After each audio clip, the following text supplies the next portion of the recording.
Assalamu alaikum warahmatullahi wabarakatuh. Hamidan wa musalliyan wa ba'd. Tiamika Allah subhanahu wa ta'ala ndikumfulila zabino Mtume Muhammadin sallallahu ta'ala alayhi wasallam akubanja kwake maswahaba wake kumaso onse amina kusatila zifundiso zake kufikira siku la kiyama. Kipenda Allah tabaraka wa ta'ala akatukumanisa naye Mtume Muhammadin sallallahu ta'ala alayhi wasallam siku la kiyama. Walimekiseka mwa Allah tabaraka wa ta'ala tukipitilira munkani ijayo kuzana ndi nkondo ya Badr.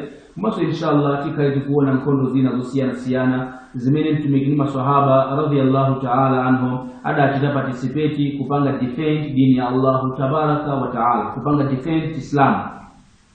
Ndiye tumaona kunena kuna kutino Mtume sallallahu ta'ala alayhi wasallam atayamba kupanga dawa kumaso maswahaba atayamba kumusatira Mtume sallallahu ta'ala alayhi wasallam ambiri mwantu opembeza mafano sada kondwele nazo kotero kunena kutino anali akumawazunza maswahaba, anali kumuzunza Mtume Muhammadin sallallahu ta'ala alayhi wasallam.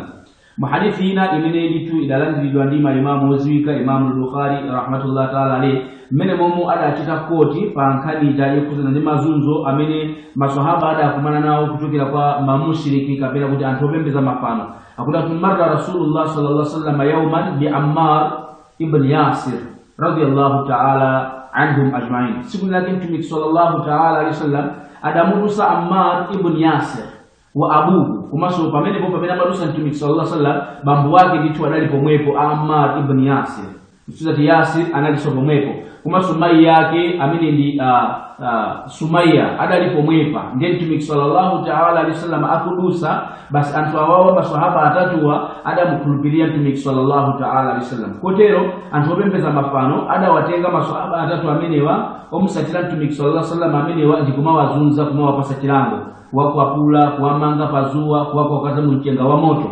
Zimene zotu ndi zimene anthu okanira amawapanga anthu okhulupirira mwa Allah subhanahu wa ta'ala. Ndi akurusa umene pa Mtume sallallahu ta'ala alayhi wasallam Ammar ibn Yasir radiyallahu ta'ala anhu iyeyo adakuwa kumukuwelira Mtume sallallahu ta'ala alayhi wasallam kuti ya Rasulullah sallallahu alayhi wasallam oyiwe mtumiki wa Allah subhanahu wa ta'ala addaharu hakadha kodi ifeyo nthawi yathu paziko lapansi nje kutino moyo wathu uta nyengo zathu zili zoterezi kukhalira kumenyedwa kukhalira kutukwanidwa kukhalira kupakazidwa pa mchenga wa moto. Umoyo watu libanga spend mukuzuzidwa kotere kuti chifukwa kulupirira mwa Allah subhanahu wa ta'ala. Ndiye muone yankola Mtumiki Muhammadin sallallahu ta'ala alayhi wasallam mtumiki amene adabwerera zolengedwa zonse ena mpaka na lero lino sakukhulupirira kuti Mtumiki Muhammadin sallallahu alayhi wasallam anabwerera kuzolengedwa zonse. Mtumiki sana bwerere aloyaoka, mtumiki sana bwerere amwenyeoka, mtumiki sana bwerere anthu akudaoka. Mtumiki sallallahu ta'ala alayhi wasallam anabwerera china chili chonse cholengedwa cha Allah tabaraka wa ta'ala. Wachifundo kwambiri Mtume sallallahu ta'ala alaihi wasallam kuyanga kuke adati sabran ala Yasir, sabran ala Yasir. Muzipirira ino anthu akubanja kwa Yasir zimene zikuchitika chibongo chimene anthu akupangani chifuka makhulupirira mwa Allah tabaraka wa ta'ala inuyo muzingopirira anthu akubanja kwa Yasir fa inna mau'idakumul janna chifuka malo amene mukafikire inuyo pambuyo poti mwapirira ndi kujanna ya Allah tabaraka wa ta'ala. Inde Allah subhanahu wa ta'ala kuyankhula mu Qur'an innama yuwaffas sabiruna ajrahum bighairi hisab.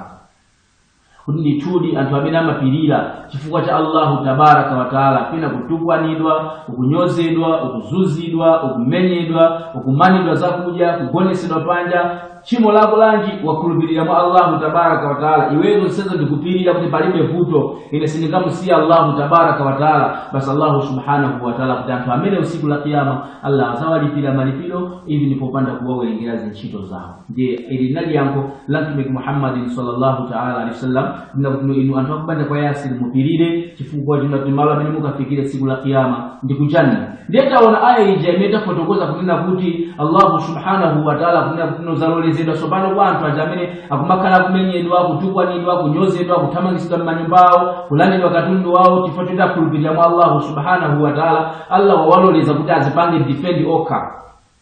Allah wawapasa chilolezo kuti akakulanda katundu wanu musalole katundu amene asatenge, akafuna kuthamangisani mmuzi wa musavomere pamwachisawawo muzidifende noka. Allah wapereka chilolezo sopano bi annahum dhulimu chifukwa china kuti iwo waja aponderezedwa. ndiye tikubwera kunkhani yokhudzana ndi nkhondo ya Badiri imene idachitika pa 17 Ramadan, mwezi olemekezeka, mwezi umene anthu amakhala akusala kudya, mwezi umene ntchito ina iliyonse imene yabwino munthu wagwira Allah subhanahu wa ta'ala amayipanga matayimusi pomulipira kapolo wake. Mukhale pomwepo pamene tikhale tikuona nkhondo ya Badr. Jazakumullahu khairan. Wassalamu alaikum wa rahmatullahi wa barakatuh.